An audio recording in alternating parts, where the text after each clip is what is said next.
नमस्कार, मैं हूं सबा शाहिद शेख। आज सवालों से कांग्रेस को सुलगाएंगे। 2024 के लोकसभा चुनाव से पहले कांग्रेस बुरी तरह बर्बाद हो गई है। एक तरफ राहुल गांधी को लगे झटके से सोनिया गांधी से लेकर कांग्रेस के बड़े बड़े नेता बिलबिला रहे हैं, क्योंकि राहुल गांधी की लोकसभा सदस्यता छिन गई है। 2 साल की सजा मिल गई है। अगले 8 साल तक चुनाव लड़ने पर रोक लग सकती है। दूसरी तरफ छत्तीसगढ़ कांग्रेस के हाथों से निकलता दिखाई दे रहा है। अमित शाह ने छत्तीसगढ़ में विधानसभा चुनाव से पहले ऐसा दांव खेल दिया है कि भूपेश बघेल की जेल जाने की बारी आ गई है, क्योंकि बघेल सरकार पर बेहद ही गंभीर आरोप लगे हैं, जिससे छत्तीसगढ़ में बघेल की कुर्सी हिलती दिखाई दे रही है। बघेल सरकार पर डीएमएफ फंड के दुरुपयोग के आरोप लग रहे हैं। इस घोटाले के जरिए 250 करोड़ रुपए लूटा गया है। केंद्रीय मंत्री अमित शाह ने जनवरी को छत्तीसगढ़ दौरे के दौरान सबसे पहले फंड के दुरुपयोग का मुद्दा उठाया था, जो आज बघेल की गले की फांस बन गया है, जिससे तमाम सवाल सुलग रहे हैं। क्या है छत्तीसगढ़ का डीएमएफ फंड घोटाला? कैसे डीएमएफ फंड घोटाले में फंसे भूपेश बघेल? क्या छत्तीसगढ़ के घोटालों पर शाह लेंगे एक्शन? क्या मुसीबत में पड़ी भूपेश बघेल की कुर्सी? इन सवालों ने छत्तीसगढ़ कांग्रेस का सियासी पारा हाई कर दिया है, और सबसे धमाकेदार खबर तो ये है कि अपने ही नेता भूपेश बघेल के लिए काल बने हैं। दुनिया के सामने बघेल का काला चिट्ठा खोल दिया है। दरअसल विधानसभा के बजट सत्र के दौरान कांग्रेस प्रदेश समिति के प्रमुख मोहन मरकम ने डीएमएफ फंड के दुरुपयोग को लेकर अपनी ही पार्टी पर गंभीर आरोप लगाए थे। इससे पहले छत्तीसगढ़ सरकार में स्वास्थ्य मंत्री टीएस सिंहदेव ने पिछले साल डीएमएफ फंड में गड़बड़ियों के आधार पर इस्तीफा दे दिया था। मरकाम के ये आरोप केंद्रीय गृह मंत्री अमित शाह के उस बयान के बाद सामने आए, जिसमें उन्होंने कहा था कि भूपेश बघेल की सरकार ने पूरी तरह से डीएमएफ फंड को लुटा लिया है। जनवरी 2023 के कोरबा दौरे के दौरान शाह ने अपने भाषण में कहा था कि डीएमएफ फंड आदिवासियों और राज्य के वंचित आबादी के कल्याण के लिए था, लेकिन फंड की राशि का दुरुपयोग किया गया। ऐसे में तभी से ये मुद्दा चर्चा में था, और अब छत्तीसगढ़ के दक्षिणी जिले कोंडा गांव का प्रतिनिधित्व करने वाले मरकाम ने डीएमएफ फंड से 7 करोड़ रुपए की हेराफेरी का आरोप लगाया है। इस मुद्दे पर विधानसभा में भी जमकर बवाल हुआ। बीजेपी ने छत्तीसगढ़ सरकार को घेरते हुए कहा कि गरीबों का पैसा खाने वाली पार्टी कांग्रेस गरीब विरोधी है। इस मामले में विरोध करते करते बीजेपी के विधायक सदन से वॉकआउट कर गए। 13 बीजेपी विधायकों की ओर से जो सदगन प्रस्ताव दिया गया था, उसे विधानसभा उपाध्यक्ष संत राम नेताम ने पढ़ा और इस पर शासन का पक्ष जानना चाहा, लेकिन कांग्रेस इस मुद्दे पर सही जवाब नहीं दे पाई। इसके साथ ही कुछ कागजात भी सामने आए हैं, जिनसे पता चला है कि कोरबा, रायगढ़, जांजगीर, चंपा, दंतेवाड़ा, सुकमा और बस्तर समेत 12 जिलों में फंड के 250 करोड़ रुपए का दुरुपयोग किया गया है। बीजेपी के कई नेताओं ने भी ऐसा ही दावा किया है, जिससे अब भूपेश बघेल बुरे फंस गए हैं। ईडी पिछले साल अक्टूबर महीने से कई जिलों में डीएमएफ विभाग के कार्यालयों पर छापेमारी कर रही है। ईडी को दरअसल शिकायतें मिली थी कि जिला कलेक्टर इस फंड का दुरुपयोग कर रहे हैं। अब जब चारों तरफ से बघेल घोटाले में फंस गए, चुनाव से पहले सरकार भी थू-थू होने लगी है, तो इन आरोपों पर छत्तीसगढ़ सरकार में मंत्री प्रेम साई टेकम सफाई देते हुए कह रहे हैं कि हम जो भी करते हैं बीजेपी को उसमें घोटाला नजर आता है।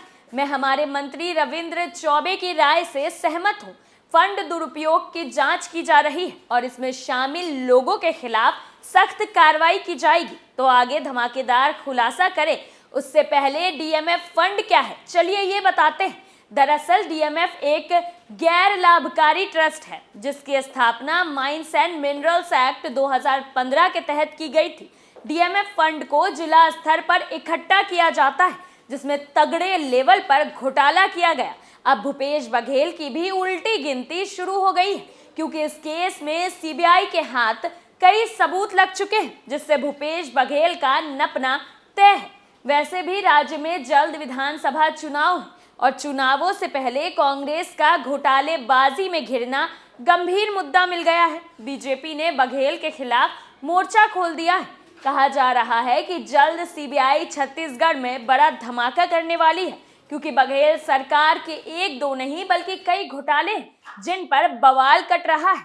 इसके साथ ही छत्तीसगढ़ में राशन घोटाले पर भी बीजेपी ने हल्ला बोल दिया है। बीजेपी विधायक बृजमोहन अग्रवाल ने कहा कि खुद राज्य के खाद्य मंत्री अमरजीत भगत अपने जवाब में कबूल किया है कि गुड़, चना, शक्कर, चावल राशन दुकानों में सैकड़ों करोड़ का बचत सामान था, उसकी जानकारी उपलब्ध नहीं कराई गई, अतिरिक्त सामान सप्लाई कर दी गई। उन्होंने कहा कि मंत्री की ये बात अपने आप में बड़े घोटाले की तरफ इशारा करती है।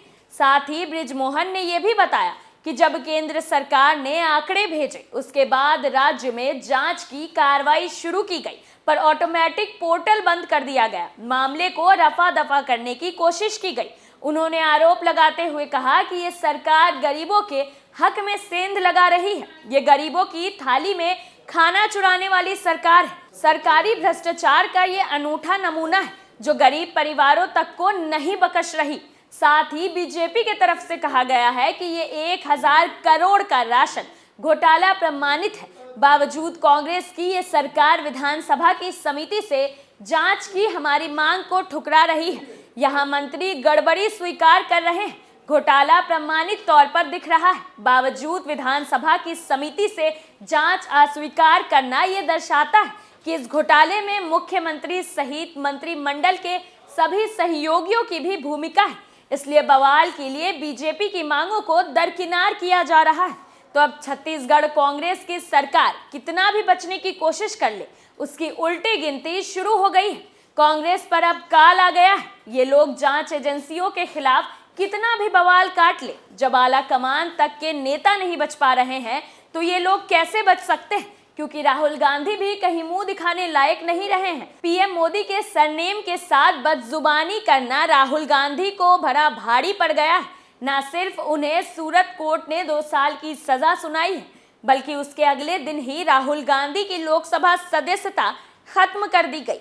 ऐसे में ये राहुल गांधी को बहुत तगड़ा झटका माना जा रहा है कि वहीं कांग्रेस ने अब मोदी सरकार के खिलाफ बवाल करना शुरू कर दिया है। आरोप लगाए जा रहे हैं कि राहुल गांधी पर यह कार्रवाई साजिश के तहत की गई है। अब कांग्रेस बवाल करे, मोदी सरकार के खिलाफ बखेड़ा खड़ा करे, लेकिन कुछ होने वाला नहीं है। अब कांग्रेस के कारनामों पर उसकी उल्टी गिनती शुरू हो गई है। अभी तो राहुल गांधी नपे, अब बारी भूपेश बघेल की है। आरोप लगाए जा रहे हैं कि राहुल गांधी पर यह कार्रवाई साजिश के तहत की गई है। अब कांग्रेस बवाल करे या मोदी सरकार के खिलाफ बखेड़ा खड़ा करे, लेकिन कुछ होने वाला नहीं है। अब कांग्रेस के कारनामों पर उसकी उल्टी गिनती शुरू हो गई है।